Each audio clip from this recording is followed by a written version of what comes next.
Richard Holden MP here with my weekly top 5 from Westminster and the constituency. First of all, had some really important meetings with Durham County Council and Amanda Hopgood, the leader there, about the Shared Prosperity Fund and how we're really going to use that money to help level up places like North West Durham with real investment in some of those important areas around jobs and skills particularly. Secondly, had some important questions in the House around environment. One around peatlands and how we can really improve Weardale uplands and drive some of those really important carbon capture and storage, but in a natural environment and not lose valuable agricultural land. And secondly, about some of those big local events we all love, like Woolsingham Show, Stand-Up Show, Eastgate Sheep Show, which was at last month, and obviously Weardale Agricultural Show up in Chapel.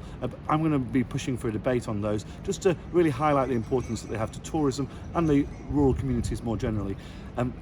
Armed Forces Day, we celebrated that on Saturday after Armed Forces Week last week. I know how much I got out of the Armed Forces Parliamentary Scheme and saw firsthand the great work that so many of our Armed Forces personnel do. We all owe a massive tribute to them.